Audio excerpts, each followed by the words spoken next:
Hello everyone, मैं doctor Neelam Mishra अपने YouTube channel divine yoga पर आप सभी का स्वागत करती हूँ। आज का हमारा विषय है पंचकोश, जो कि औपनिषदीय ज्ञान परंपरा की अपूर्व एवं अक्षुण्य धरोहर है, जिसे जानना एवं समझना प्रत्येक उस व्यक्ति के लिए आवश्यक है जो स्वयं के अस्तित्व एवं उसके मूल आधार को जानना एवं समझना चाहता है। इसलिए पंचकोश के विषय में विस्तार से जानने से पहले यह आवश्यक है कि आप इस विषय की महत्ता, गूढ़ता एवं विस्तार को समझने के लिए वीडियो के अंत तक मेरे साथ बने रहें। बीच में आप अगर स्किप करते हैं तो आपको विषय समझने में परेशानी होगी। इसलिए विषय को पूर्ण रूप से समझने के लिए यह आवश्यक है कि आप मेरे साथ अंत तक बने रहें। तो आइए प्रारंभ करते हैं। पंचकोश अर्थात 5 कोश। ये 5 कोश मानव अस्तित्व के 5 तल आवरण या मानव व्यक्तित्व के 5 परतें कही जाती हैं। पंचकोशों के विषय में उपनिषदों से लेकर वेदांत दर्शन तथा यौगिक ग्रंथों में विस्तार से वर्णन मिलता है। तैत्तिरीय उपनिषद, जो कि 10 प्रमुख प्राचीन उपनिषदों में से एक तथा जिस पर शंकराचार्य के द्वारा भाष्य भी लिखा गया है, में पंचकोशों का विस्तृत वर्णन प्राप्त होता है। तैत्तिरीय उपनिषद में पंचकोशों को मानव अस्तित्व की 5 परतों, स्तरों या आवरणों के रूप में व्याख्यायित किया गया है, जो कि आत्मज्ञान प्राप्ति का साधन भी है। अतः शरीर एवं आत्मा के अस्तित्व को गहराई से समझने के लिए पंचकोश की अवधारणा को समझना अत्यंत आवश्यक है। यौगिक धारणा के अनुसार मानव अस्तित्व 5 भागों में विभक्त है, जिन्हें पंचकोश कहते हैं। ये मानव इस शरीर के स्थूल और सूक्ष्म शरीर के लिए उत्तरदायी हैं। अर्थात ये पंचकोश जो हैं वह मानव शरीर के स्थूल और सूक्ष्म दोनों ही शरीरों के लिए आवश्यक है।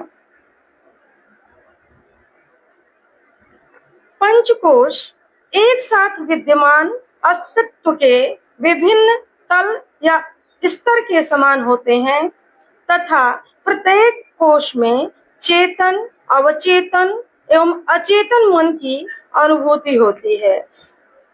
प्रत्येक कोश का एक दूसरे से घनिष्ठ संबंध होता है, जिसमें पांचों एक दूसरे से प्रभावित होते हैं और प्रभावित करते हैं।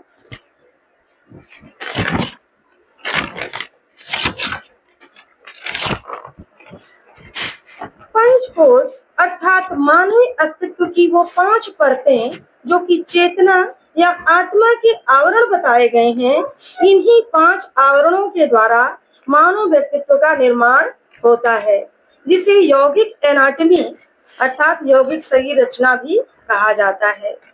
यौगिक एनाटॉमी से तात्पर्य शरीर की उस रचना एवं प्रणाली से है जिसका ज्ञान केवल यौगिक साधनाओं के माध्यम से ही संभव है, क्योंकि आधुनिक चिकित्सा विज्ञान शरीर में विद्यमान इन 5 कोशों का ज्ञान पूर्ण रूप से प्राप्त कर पाने में अब तक सफल नहीं हो सका है।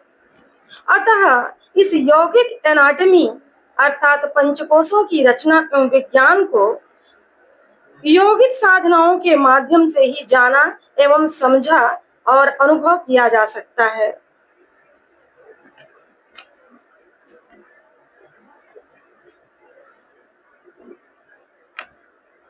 पंचकोशों के विषय में सामान्य जानकारी प्राप्त करने के पश्चात अब हम पंचकोशों के अर्थ को जानने का प्रयास करते हैं कि वास्तव में पंचकोश का अर्थ क्या है। पंचकोश शब्द दो शब्दों से मिलकर बना है, जिसमें पहला है पंच और दूसरा है कोश। सामान्यतः पंच का अर्थ पांच एवं कोश का अर्थ खजाना बताया जाता है, किंतु शास्त्रों में कोश के और भी कई अर्थ बताए गए हैं, जिनमें खोल, आवरण, पर्दा, मंजूषा, पिटारा इत्यादि इत्यादि नामों से अभिहित किया गया है। कहने का तात्पर्य है कि कोश सामान्यतः वह महत्वपूर्ण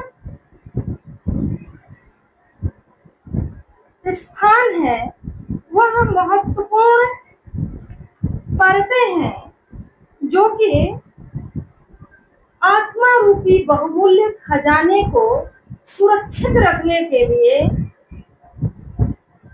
आवरण, पर्दा, खोल, मंजूषा, पिटारा इत्यादि का कार्य करते हैं।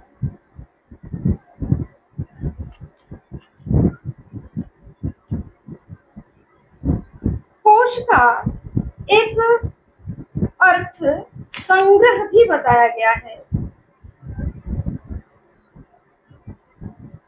जिसके अनुसार कहा गया है कि जिस प्रकार बहुत सारे शब्दों का संग्रह शब्दकोश कहा जाता है, वायु के संग्रह स्थान को वायुकोश कहा जाता है, मुद्रा के भंडार को मुद्राकोश कहा जाता है, राजा के धन भंडार को राजकोश कहा जाता है, उसी प्रकार शरीर के आधार एवं मानव अस्तित्व के सबसे मूल्यवान तत्व आत्मा को धारण करने के कारण ही मानवीय व्यक्तित्व की इन पांच परतों को पंचकोश कहा गया है।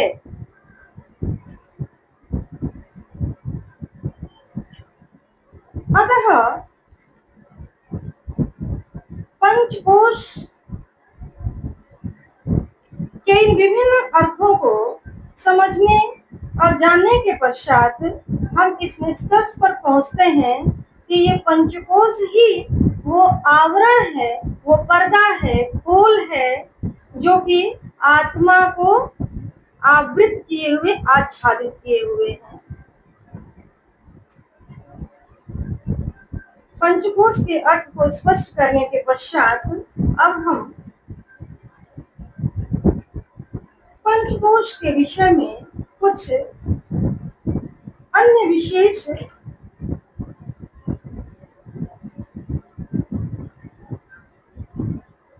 ज्ञान की ओर बढ़ते हैं।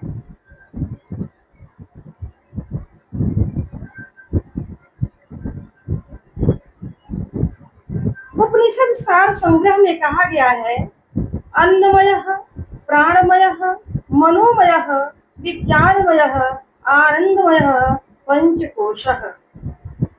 अर्थात अन्नमय, प्राणमय, मनोमय, विज्ञानमय, आनंदमय के रूप में ये पांच कोश बताए गए हैं, जिन्हें कि क्रमशः अन्नमय कोश को फिजिकल बॉडी, प्राणमय कोश को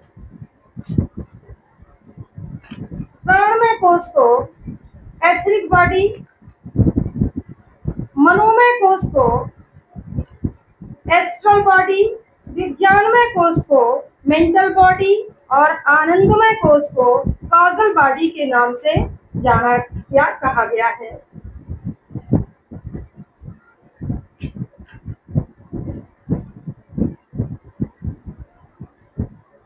पंचकोशों के सामान्य विवेचन एवं अर्थ को स्पष्ट करने के पश्चात अब हम क्रमशः एक एक कोश को समझने का प्रयास करते हैं कि वास्तव में इन कोशों की क्या विशेषता है, क्या इनकी रचना है, क्या इनके कार्य हैं, इनका अस्तित्व शरीर के किस भाग में है।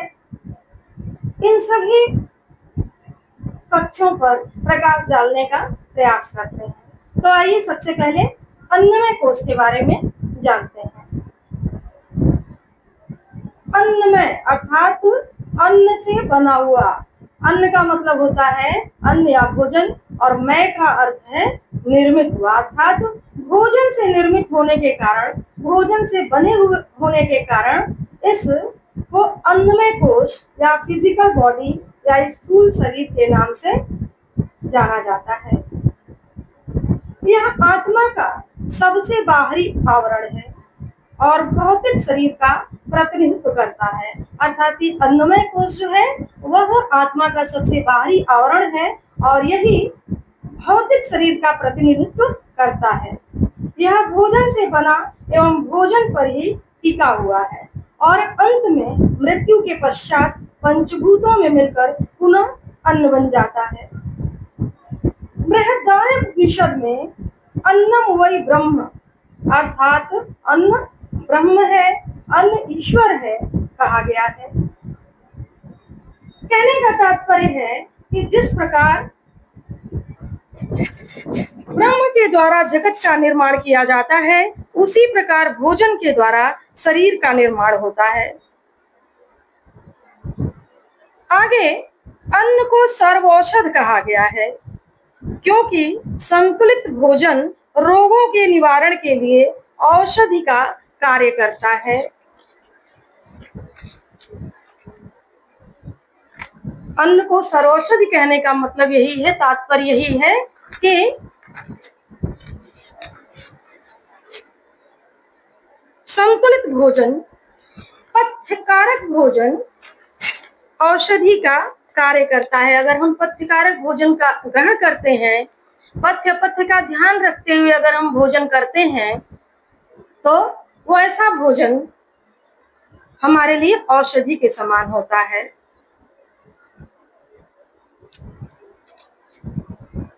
आगे उपनिषद सार संग्रह में कहा गया है, अन्नात् पुरुषः स वा एष पुरुषो अन्न रसमयः, अर्थात अन्न से ही पुरुष वृद्धि को प्राप्त होता है।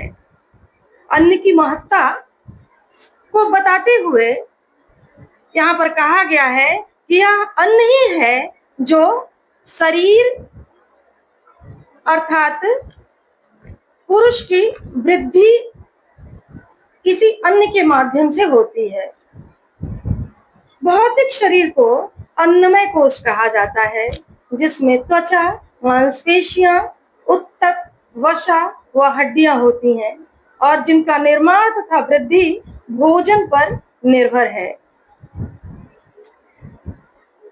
इस अन्नमय कोश अर्थात स्थूल शरीर के माध्यम से ही आत्मा स्वयं को अभिव्यक्त करती है और हम माया के वशीभूत होकर शरीर को ही सब कुछ मान लेते हैं। यह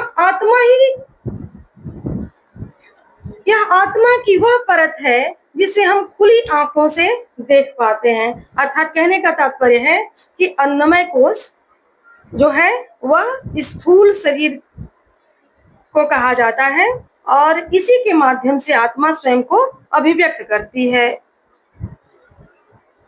यह आत्मा की वह परत है, अर्थात अन्नमय कोश आत्मा की सबसे बाहरी परत है और ऐसी परत है जिसे हम खुली आंखों से देख पाते हैं, अर्थात हम स्थूल शरीर को अपनी आंखों से देख पाते हैं।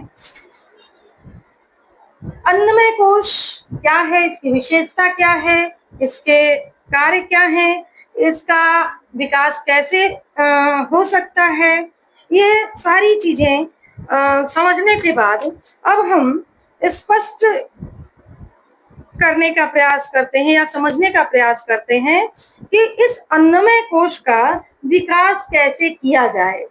इसके लिए कुछ साधनाएं, कुछ उपाय, कुछ मार्ग बताए गए हैं जिनका अवलंबन लेकर के हम इस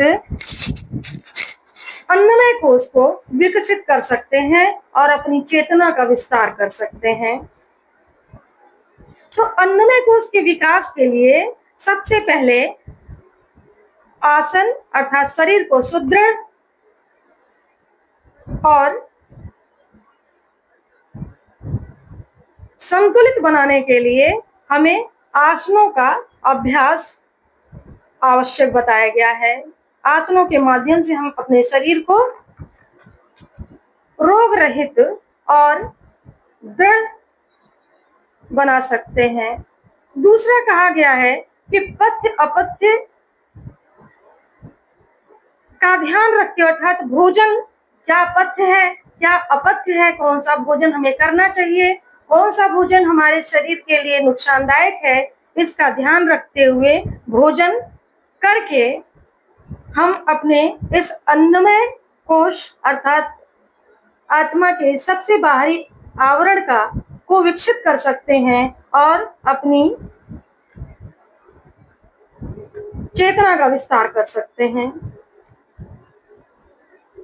अतः हम कह सकते हैं कि पथ्य अपथ्य का ध्यान रखते हुए सात्विक भोजन उचित मात्रा में ग्रहण करने से अन्नमय कोश मजबूत बनता है, जो कि प्राणमय कोश का आधार बनता है। अन्नमय कोश ही प्राणमय कोश का आधार है।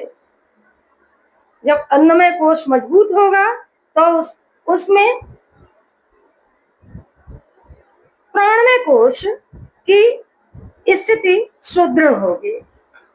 अतः अन्नमय कोश को स्पष्ट कर लेने के पश्चात अब हम इस पंचकोश के द्वितीय चरण अर्थात प्राणमय कोश का अध्ययन करेंगे,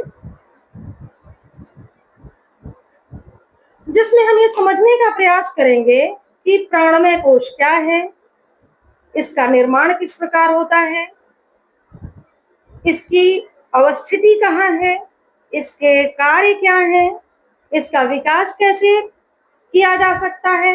इन सभी तथ्यों को स्पष्ट करने का प्रयास करेंगे। तो आइए समझते हैं कि प्राणमय कोश क्या है।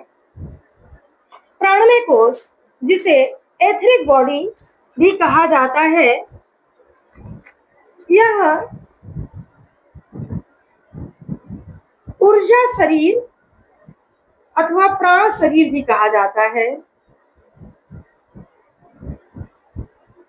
प्राणमय कोश आत्मा का दूसरा बाहरी आवरण है। यह अन्नमय से अधिक सूक्ष्म होता है, अर्थात प्राणमय कोश अन्नमय कोश से अधिक सूक्ष्म है। यह प्राण शक्ति के माध्यम से शरीर का पोषण करता है।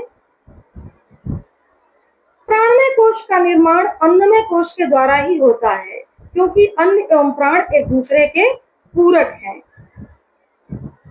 प्राणमय कोश को सर्वायु अर्थात सभी प्राणियों की आयु कहा गया है। सर्वायु कहने का तात्पर्य है कि यह प्राण ही सभी प्राणियों की आयु या जीवन है, क्योंकि मनुष्य की आयु प्राणमय कोश से ही निश्चित होती है। आगे पुनः कहा गया है, प्राणो ही भूतानाम आयु, अर्थात प्राण ही समस्त प्राणियों की आयु है। प्राणमय कोश प्राणिक शरीर है। यह अन्नमय कोश की अंतरात्मा है, क्योंकि भौतिक एवं प्राणिक शरीर मिलकर ही मनुष्य की मूलभूत संरचना का निर्माण करते हैं। जो प्राणमय कोश है वह अन्नमय कोश की अंतरात्मा है, अर्थात अन्नमय कोश प्राणमय कोश का आधार है, इसलिए उसे अंतरात्मा कहा गया है। और भौतिक एवं प्राणिक शरीर मिलकर ही मनुष्य की जो मूलभूत संरचना होती है, जो उसके शरीर का निर्माण होता है, वह अन्नमय एवं प्राणमय कोश के द्वारा ही होता है। प्राणमय कोश भौतिक शरीर की प्रत्येक कोशिका में प्राण का संचार करता है। इसीलिए प्राण को चेतन ऊर्जा अथवा लाइफ एनर्जी भी कहा जाता है। ताप, प्रकाश, चुंबकत्व, विद्युत, शब्द आदि ऊर्जा के अलग अलग रूप हैं। विश्व ब्रह्मांड में बिखरी हुई प्राण ऊर्जा को ग्रहण कर प्राणमय कोश को मजबूत बना सकते हैं। प्राणमय कोश आंतरिक ऊर्जा का स्रोत है। दिल का धड़कना, श्वास का चलना, रक्त का प्रवाहित होते रहना, पाचन क्रिया का सुचारू ढंग से चलते रहना, ये सब प्राण के ही कार्य बताए गए हैं। यह 5 प्राणों प्राण, अपान, समान, उदान और व्यान का समन्वित रूप है। अर्थात प्राण के माध्यम से हमारे शरीर की जितनी भी गतिविधियां हैं, हमारे शरीर में जो भी क्रियाएं होती हैं, वह सब प्राण के द्वारा ही संभव है। और यह प्राण 5 प्राणों के माध्यम से या 5 प्राणों का समन्वित रूप है, जिसके माध्यम से यह अपना कार्य संपादित करता है। मानसिक और शारीरिक रूप से स्वस्थ मनुष्य पूर्ण श्वास लेता है, जिससे उसका प्राणमय कोश उत्तम अवस्था में रहता है। प्राणमय कोश के माध्यम से ही मनुष्य श्वास प्रश्वास की क्रिया संपादित करता है और जीवन की जितनी भी क्रियाएं हैं, वो सब प्राणमय कोश अर्थात प्राण के माध्यम से ही संपादित होती हैं। प्राणमय कोश के विकास से एक विशेष प्रकार का विद्युत प्रवाह उत्पन्न होता है, जिससे चेहरे पर चमक, आंखों में तेज, मन में उत्साह, स्वभाव में साहस और प्रवृत्तियों में पराक्रम दिखाई देता है। इसे ही प्रतिभा अथवा तेज भी कहा जाता है। शरीर के आसपास फैला यह विद्युत प्रकाश तेजोवलय कहलाता है, जो कि आंखों से दिखाई तो नहीं देता, किंतु आधुनिक विज्ञान की कुछ तकनीकों के माध्यम से इसे देखा जा सकता है।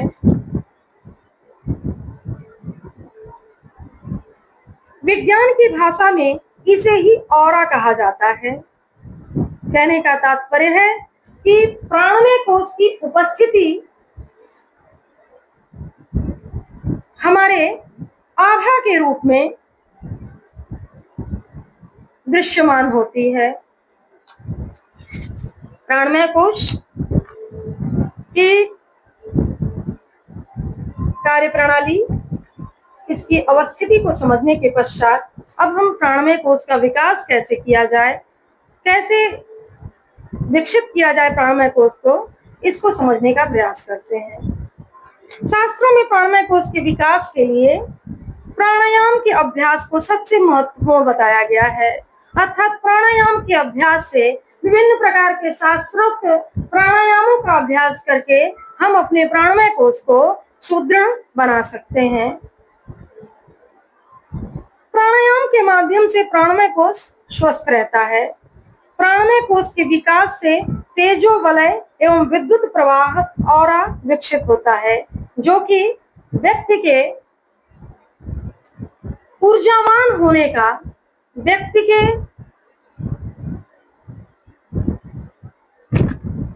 मानसिक और प्राणिक दृढ़ता का प्रतीक होता है। तो इस प्रकार हमने प्राणमय कोश की सभी विशेषताओं को समझा।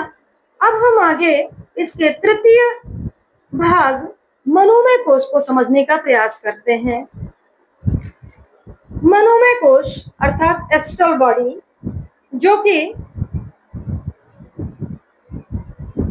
मन से निर्मित बताया गया है। मानव अस्तित्व में अन्न एवं प्राण के अतिरिक्त जो तीसरा तत्व है, वह है मन, और मन से जुड़ा होने के कारण ही इसे मनोमय कोश कहा जाता है। मनोमय कोश का केंद्र मन है, अर्थात मनोमय कोश का जो केंद्र बताया गया है वह मन को बताया गया है और यहीं से हमारी भावनाओं एवं विचारों का उद्भव होता है। संकल्प शक्ति, इच्छा शक्ति, प्रसन्न होना, दुखी होना, क्रोध, दया, हिंसा इत्यादि मन की जो भी क्रियाएं हैं, इन सभी क्रियाओं और विचारों के अनुसार हमारे जीवन का निर्माण होता है और यह मनोमय कोश ही इसके लिए उत्तरदायी होता है। बाहरी एवं आंतरिक जगत के बीच अन्नमय एवं प्राणमय कोश के बीच एक सेतु के रूप में विद्यमान रहता है, अर्थात अन्नमय कोश जो है वह बाह्य एवं आंतरिक जगत के बीच एक सेतु का कार्य करता है। अन्नमय एवं प्राणमय कोश के बीच एक सेतु का कार्य करता है। इसकी अनुभूति का स्तर चेतन मन है, अर्थात मनोमय कोश की अनुभूति का जो स्तर है वह चेतन मन को बताया गया है। मनोमय कोश संपूर्ण विचार सत्ता का क्षेत्र है। इसमें मन के 3 रूपों चेतन अर्थात कॉन्शियस, अचेतन अर्थात सबकॉन्शियस और उच्च चेतन अर्थात सुपर कॉन्शियस, इन तीनों परतों का समावेश होता है। इसमें मन, बुद्धि एवं चित्त तीनों का समन्वय होता है, जिसमें मन कल्पना करता है, बुद्धि विवेचना के पश्चात निर्णय लेती है और चित्त में अभ्यास के आधार पर आदतों का निर्माण होता है, जिन्हें संस्कार कहा जाता है। अतः हम कह सकते हैं कि मन, बुद्धि एवं चित्त का समन्वित रूप ही मनोमय कोश कहलाता है। मनोमय कोश मन की भावनाओं और तंत्रिका तंत्र के बीच गहरे जुड़ाव का प्रतिनिधित्व करता है। यह अन्नमय एवं प्राणमय कोश को एक इकाई के रूप में बनाए रखता है। हम जो भी देखते, सुनते और महसूस करते हैं और जो इंद्रियों द्वारा ग्रहण किया जाता है वह मस्तिष्क में संग्रहित होता है और पुनः मस्तिष्क से हमारी भावनाओं के अनुसार रसायनों का स्राव होता है, जिससे कि विचारों का निर्माण होता है। अतः हम कह सकते हैं कि इस मनोमय कोश में जैसी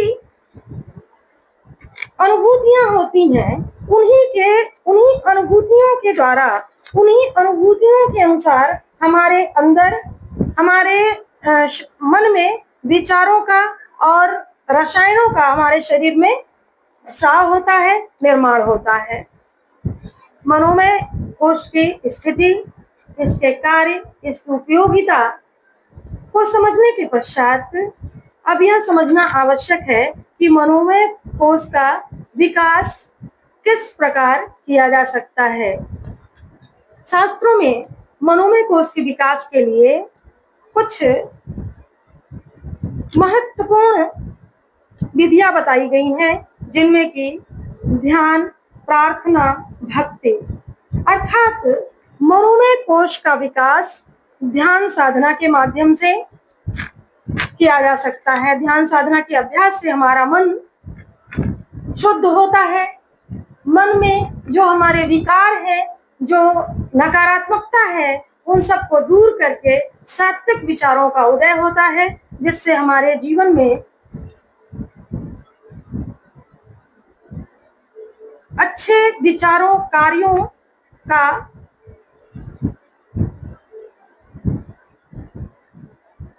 क्रियान्वयन होता है। मनोमय कोश के विकास के लिए जो अगली बात बताई गई है, उसमें कहा गया है कि प्रार्थना के माध्यम से हम मनोमय कोश का विकास कर सकते हैं। अर्थात प्रार्थना, जो हमारे यहाँ प्रार्थना की एक विधा बताई गई है, जो एक प्रार्थना की साधना बताई गई है, उस प्रार्थना साधना के माध्यम से, अर्थात वंदना, साधना, प्रार्थना के माध्यम से हम अपने मनोमय कोश का विकास कर सकते हैं। भक्ति को भी मनोमय कोश के विकास के लिए आवश्यक बताया गया, अर्थात हम ईश्वर भक्ति के माध्यम से, गुरु भक्ति के माध्यम से, शास्त्र भक्ति के माध्यम से हम अपने मनोमय कोश का विकास कर सकते हैं।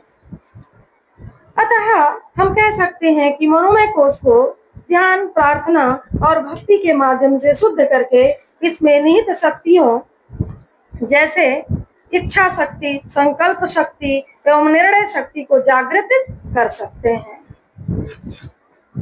मनोमय कोश को स्पष्ट कर लेने के पश्चात अब हम आत्मा के उस चौथे आवरण को समझने का प्रयास करते हैं जिसे विज्ञानमय कोश अर्थात मेंटल बॉडी के रूप में बताया गया है। विज्ञानमय कोश आत्मा का चतुर्थ आवरण है जो कि चेतन और अचेतन मन को जोड़ने का कार्य करता है, अर्थात विज्ञानमय कोश ही वह स्थान है, मनोमय कोश ही वह केंद्र है जो कि चेतन और अचेतन मन को जोड़ने का कार्य करता है। यह व्यक्तिगत चेतना एवं सार्वभौमिक चेतना के बीच की कड़ी है, अर्थात विज्ञानमय कोश व्यक्तिगत चेतना एवं सार्वभौमिक चेतना के बीच की कड़ी है। यह मनोमय कोश से भी सूक्ष्म होता है, अर्थात आंतरिक ज्ञान चेतन मन तक विज्ञानमय कोश के माध्यम से ही पहुंचता है, अर्थात जो आंतरिक ज्ञान होता है वह चेतन मन तक विज्ञानमय कोश के माध्यम से ही संभव हो पाता है। भौतिक संसार के पीछे का जो वास्तविक ज्ञान है वह भी विज्ञानमय कोश के जागरण से ही प्राप्त होता है। विज्ञानमय कोश हमारी बुद्धि और विवेक का प्रतीक है। सही और गलत का अंतर इसी के कारण संभव हो पाता है। निर्णय क्षमता का विकास यहीं से होता है। मनोमय कोश पर नियंत्रण करके विवेक सम्मत निर्णय बुद्धि द्वारा ही संभव हो पाता है, जो कि विज्ञानमय कोश की विशेषता है। विश्लेषण करना, बांटना, पहचानना, फोकस करना इत्यादि सभी कार्य विज्ञानमय कोश से संबंधित हैं। विज्ञानमय कोश अंतर्ज्ञान या सहज ज्ञान से बना है। जब हम मन से पार हो जाते हैं अर्थात मन को जीत लेते हैं तभी अंतर्ज्ञान या वास्तविक ज्ञान को महसूस कर पाते हैं। विवेक युक्त बुद्धि को ही अंतर्ज्ञान कहा जाता है, अर्थात अंतर्ज्ञान क्या है? तो अंतर्ज्ञान विवेक युक्त बुद्धि को अंतर्ज्ञान कहा जाता है। विज्ञानमय कोश के इस विश्लेषण को समझने के पश्चात उसकी स्थिति, उसके कार्य, उसकी विशेषता इत्यादि को समझने के पश्चात अब हम विज्ञानमय कोश के जागरण का साधन क्या है इसे समझने का प्रयास करते हैं। विज्ञानमय कोश के जागरण हेतु शास्त्रों में ज्ञान और सत्संग को आवश्यक बताया गया है। चूंकि विज्ञानमय कोश मेंटल बॉडी से संबंधित है या विज्ञानमय कोश को मेंटल बॉडी कहा जाता है जो कि बुद्धि से संबंधित है, इसलिए यह ज्ञान और सत्संग के माध्यम से इस विज्ञानमय कोश का जागरण संभव है। विज्ञानमय कोश के जागृत हो जाने पर भूत, भविष्य और वर्तमान को देख पाने की शक्ति प्राप्त हो जाती है।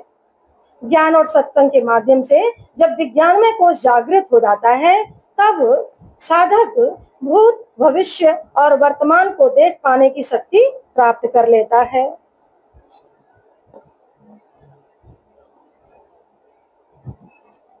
अन्नमय, प्राणमय, मनोमय, विज्ञानमय कोश को समझने के पश्चात, स्पष्ट करने के पश्चात अब हम आत्मा के उस आवरण की बात करते हैं जिसे आनंदमय कोश कहा गया है। इसे कॉजल बॉडी भी कहा जाता है। आनंदमय कोश आत्मा का सबसे अंतिम, गहरा एवं सूक्ष्म आवरण है। यह उपयुक्त चारों शरीरों एवं स्तरों से मुक्त आनंदमय अवस्था है, अर्थात ये जो आनंदमय कोश है, ये जो आनंदमय कोश या कॉजल बॉडी है, यह अन्नमय, प्राणमय, मनोमय, विज्ञानमय, इन चारों स्तरों से मुक्त है और आनंदमय अवस्था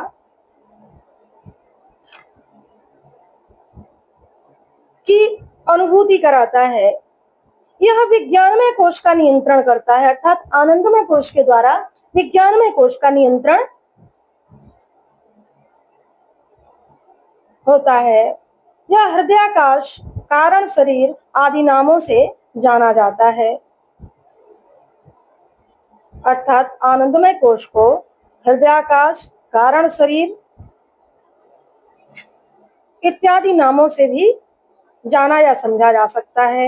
यह सूक्ष्मतम प्राण शक्ति एवं चेतना का स्थान होता है।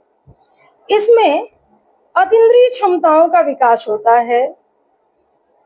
यह सभी द्वंद्वों से परे शांत एवं स्थिर होता है। द्वंद्वों से रहित, शांत एवं स्थिर होने के कारण ही यह आनंद का आगार होता है। इसीलिए इसे आनंदमय कोश कहा जाता था। कहने का तात्पर्य है कि यह जो आनंदमय कोश है, सभी प्रकार के द्वंद्वों से, सभी प्रकार के हलचल से, सभी प्रकार की जो दुख होते हैं, सभी प्रकार की जो इच्छाएं होती हैं, इन सभी से वह परे है और यह आनंद का आगार है। इसीलिए इसे आनंदमय कोश कहा गया है। यह आत्मा का वह कोश है जहाँ केवल शांति और आनंद का अनुभव होता है। यहाँ दुख, भय एवं मोह नहीं होता। आनंदमय कोश के जागृत होने पर परम चेतना अथवा परमात्मा का साक्षात्कार हो जाता है, जिसे समाधि, मोक्ष, कैवल्य इत्यादि नामों से जाना जाता है। अतः हम कह सकते हैं कि जो सभी प्रकार के द्वंद्वों से रहित है, जो केवल आनंद का ही आगार है अथवा स्रोत है और जो आनंद से ही निर्मित है तथा जिसका परिणाम भी आनंद ही है, वही आनंदमय कोश है। अर्थात आनंदमय कोश का निर्माण, परिणाम जो भी है वह सब आनंद ही है। इसीलिए इसे आनंदमय कोश के नाम से अभिहित किया जाता है। कहने का तात्पर्य है कि आनंदमय कोश ही वह अवस्था है जिसे जागृत कर लेने के पश्चात साधक कैवल्य की स्थिति को, समाधि की स्थिति को, मोक्ष की स्थिति को प्राप्त कर लेता है और आत्मा के इन सभी आवरणों को वह हटाकर आत्मा के वास्तविक स्वरूप को प्राप्त कर पाता है। आनंदमय कोश की स्थिति, इसकी क्रिया प्रणाली,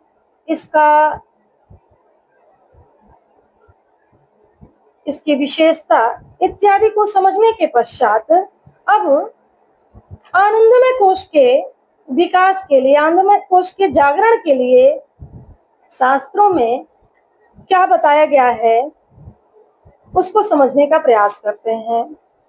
आनंदमय कोश के विकास के लिए ध्यान और समाधि की साधना को महत्वपूर्ण बताया गया है। अतः ध्यान और समाधि के माध्यम से आनंदमय कोश को जागृत कर आत्मज्ञान प्राप्त किया जा सकता है, जो कि मोक्ष एवं कैवल्य का मार्ग एवं आनंदानुभूति की अवस्था है। आनंदमय कोश को पूर्ण रूप से स्पष्ट करने के पश्चात, अर्थात इन पांचों कोशों को एक एक कर समझने के पश्चात अब हम इस निष्कर्ष पर पहुंचते हैं कि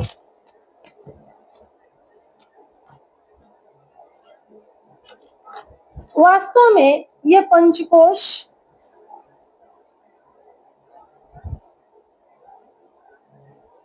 की महत्ता या इसकी उपयोगिता क्या है, निष्कर्ष के माध्यम से समझते हैं। तो प्रयुक्त 5 कोशों का अलग अलग अध्ययन करने के पश्चात हम कह सकते हैं कि हम केवल शरीर नहीं है, हमारे भीतर चेतना के कई स्तर हैं जिन्हें शरीर, ऊर्जा, मन, बुद्धि और आत्मा कहा जाता है। जैसे जैसे हम आत्मा की इन परतों को शुद्ध एवं अनावृत करते जाते हैं, वैसे वैसे हम चेतना की गहराई में आत्मा के निकट पहुंचते जाते हैं और आनंद का अनुभव करते हैं। यही आत्मज्ञान की यात्रा है। योग, प्राणायाम और ध्यान के द्वारा हम अपने अन्नमय, प्राणमय एवं मनोमय कोश को संतुलित कर सकते हैं। ज्ञान और सत्संग से विज्ञानमय कोश को प्रकाशित कर सकते हैं और भक्ति तथा समाधि के माध्यम से आनंदमय कोश तक पहुंच सकते हैं। अंत में हम कह सकते हैं कि पंचकोश आत्मसत्ता के 5 अलग अलग स्तर हैं, जो कि ऐसी विभूतियों एवं शक्तियों के भंडार हैं जिनको जागृत करके उन तमाम सिद्धियों एवं विभूतियों को प्राप्त किया जा सकता है, जिससे मानवीय चेतना विकास की चरम अवस्था को प्राप्त कर स्वयं को परम चेतना से एकाकार करके को हम से अहम ब्रह्मास्मि की, अयम आत्मा ब्रह्म की यात्रा संपन्न कर सकता है।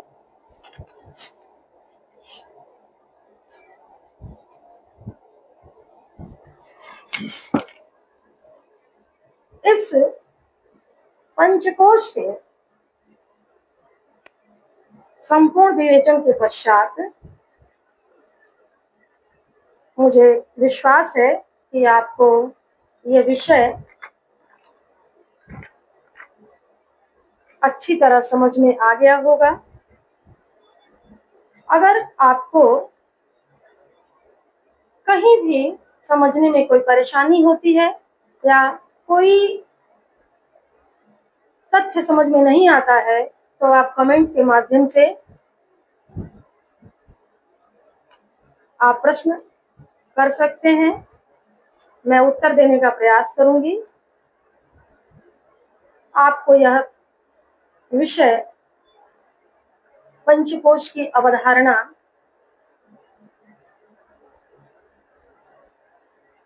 कैसी लगी, अपनी प्रतिक्रिया कमेंट्स के माध्यम से अवश्य दीजिएगा।